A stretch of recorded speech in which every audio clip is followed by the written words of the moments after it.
Hey guys, how's it going? This is Natenator.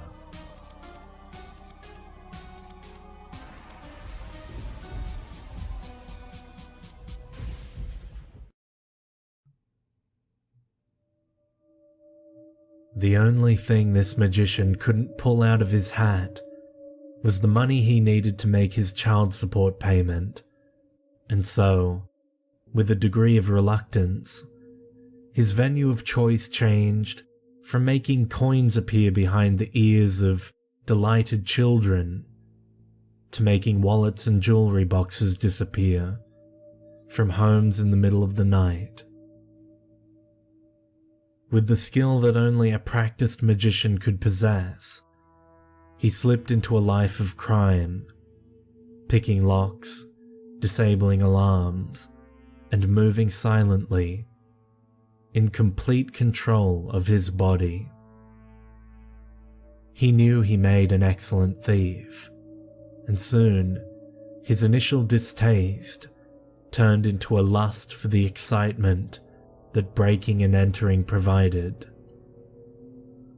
The last time he felt excitement like that was during his previous career as an escape artist, which had almost ended in disaster when he was nearly buried alive during a stunt.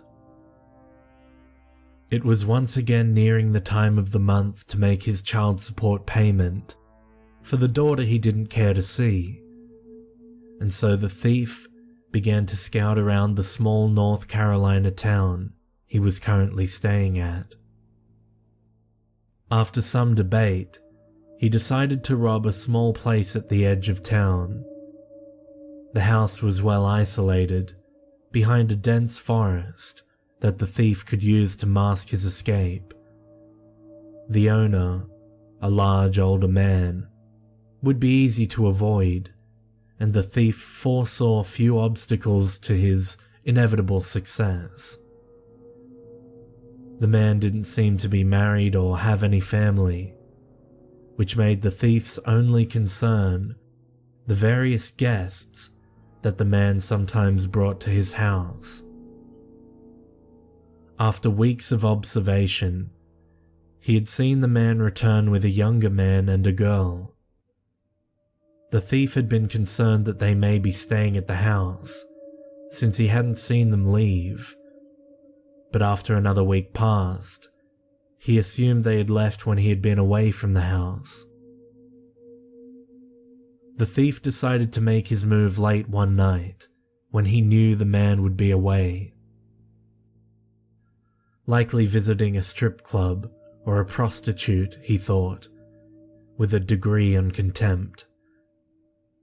Donning his black mask and clutching a crowbar and a small knife, he skulked across the field between the line of trees and his target house. With ease, he climbed up to the second floor and slipped through an opened window. The thief was disappointed. The upper floor of the man's house was sparsely decorated and covered in a layer of grime. He saw no watches, no jewelry from a wife or lover, no safe, no wads of cash, no expensive TV. The only thing that greeted him, apart from a cockroach scuttling under the bed at the sound of the window opening, was a slightly unpleasant odor. The thief hoped the lower floor would prove more fruitful.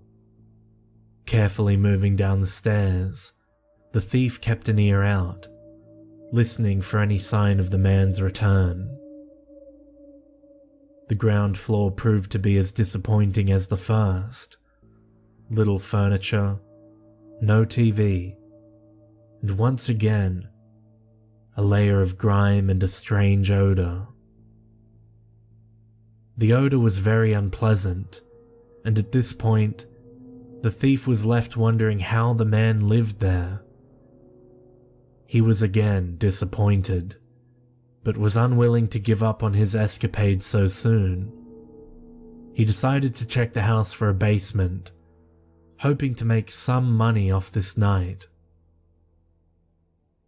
As the thief found the door to the basement, he heard the sound of a car on the gravel driveway. The man was home, a situation the thief was woefully unprepared for. He heard the car door slam, and a girl ask if she could see the puppy. Must be his daughter, the thief thought. He thought of bolting for the steps to the second floor, but the door to the outside was between him and the steps. The thief didn't want to risk it. What if the man saw him? What if he had a gun? Never before had the thief robbed a home with the homeowner there. Never before had the thief been faced with the prospect of getting caught. The thrill of this turn of events was unparalleled, even by his time as an escape artist. Keys rattled in the door, and as the door began to open, the thief stepped into the basement to hide, confident he could soon make his escape. The stench was overpowering. The thief gagged and then retched. He stumbled down the stairs, suddenly afraid that he would be caught, suddenly afraid that the man had heard him. As he reached the bottom of the stairs, he entered hell. A furnace, meat hooks, a fire hose, chains, and a stack of large wooden boxes. Concrete walls covered in a brown stain that no amount of water could clean. By the furnace, neatly arrayed in a tub, piles of bones. Small bones. The thief didn't believe in God, but he found himself praying. He prayed that they were animal bones. He saw that they weren't. He saw a pile of clothes neatly stacked in a corner. Clothes from men and women of various sizes. A man's plaid shirt. A girl's flowered dress. The smell of iron and fear and despair. The thrill was gone. All that was left were his cold, shaking hands, his crowbar, the cold sweat on his forehead, and the small knife in his pocket. A scream echoed down the steps, followed by the sound of tape. The door to the basement swung open, and the man began to descend, dragging his latest prize. Another young girl, no more than 11, kidnapped from a playground, now bruised, bloody, and wrapped in duct tape. The girl was crying out for her parents, struggling to escape. She stopped struggling when the man hit her again, hard, across her face. She didn't struggle when the man chained her to the wall. She didn't even struggle when he ripped off her dress. The thief was silent, crouched behind the pile of wooden boxes. He didn't want to know what was in those boxes. The man knew he wasn't alone in the basement with his new prize. He had heard the thief retch, and after glancing around, knew the thief was hiding in the only spot available, behind the boxes. This didn't worry the man at all. Rather, he relished the idea of having another plaything. The only thought that gave him pause was the difficulty that came with dealing with an adult struggle. They always fought harder than the kids. Maybe it's because the kids thought there was some hope, and the adults knew there wasn't. the man decided that he should soften his new company up. Some time in a box should do it. Maybe he would just let his new company stay in the box overnight. After all, he already had one live one. After chaining the girl to the wall, the man charged at the pile of boxes and threw his body at them, pushing the boxes against the wall and trapping the thief. He walked around the corner, looking into the panicking eyes, and slammed his knee into the thief's head, knocking the thief unconscious. The thief awoke in the darkness. He was chained in fetal position in a dark, claustrophobic place. He could hardly breathe. He knew where he was. He remembered the trick that almost killed him. He was buried alive. The thief began to panic, and as he hyperventilated, the low amount of oxygen present in his tomb decreased even further. He began to feel lethargic. He knew he had to do something. He did. With practiced ease, the magician slipped his hands out of his chains. Using the small knife still in his back pocket, he unlocked the shackles around his ankles. But he was still buried alive. He could do no more. The magician thought back to his family, to the wife he had failed and the girl he had neglected. He thought about the young girl chained to a wall, terrified. He thought of the little girl's father, who may be like him, who may never get a chance to see his daughter again. The thief died. The magician died. The father survived.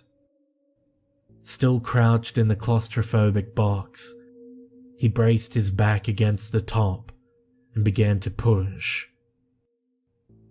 Boards creaked, muscles tore, tendons reached their breaking point, and earth began to move. He stood up, forcing wooden planks and earth aside, and let out a scream. It was not a sound that prey makes. The man heard a scream, and for the first time in his life, felt afraid. He grabbed a sawed-off shotgun from inside his nightstand and went outside to inspect the shallow grave. As the man passed through his back door, he saw the beast emerging from the ground, hunched over and covered in dirt, with a predatory glint in its eye. The man lowered his shotgun and fired both barrels. The man missed. He wouldn't get another chance. The little girl was awoken by the sounds of screams and a gunshot. She was still chained to the wall, but apart from the bruises, had been left unharmed while the bad man had dealt with the other one. Now, though, she was trembling. The first scream had possessed a quality that scared her. It had sounded angry. The ones that followed the gunshot were those of desperation and pain. The little girl heard the basement door open. She heard someone coming down the steps and began to cry at the thought of what the bad man might do to her. A man was crouched before her, wiping her tears away. Practiced hands were unchaining her. A coat was draped over her. A dress was placed in her lap. When she looked up, she saw kind eyes The father picked her up and carried her out of the basement into the rest of her life.